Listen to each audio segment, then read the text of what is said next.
பாருங்க சுட சுட சாதம் வடிச்சிருக்கேங்க. இன்றைக்கி மதியானம் லஞ்சுக்கு சாப்பாடு. அப்புறம் வந்து இது வந்து காரக்குழம்புங்க, உருளைக்கிழங்கு போட்டு காரக்குழம்பு. பாருங்க எப்பவுமே வந்து உருளைக்கிழங்கு போட்டு காரக்குழம்பு கொஞ்சம் தண்ணியாக வச்சா நல்லா இருக்குங்க, ரொம்ப டேஸ்ட்டாகவும் இருக்குங்க காரக்குழம்புங்க.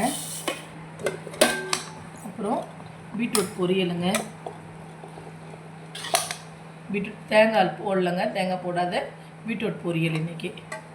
அப்புறம் வந்து இது வந்து பெசல்ல இது என் பொண்ணு வந்து ரைஸ் சாப்பிட மாட்டா, அதனால அவளுக்கு வந்து குதிரைவாளி ரைஸ் போட்டு பலன்னு வடிச்சிருக்கேன் பாருங்கள். சாதம் நல்லாயிருக்கு பார்த்தீங்களா,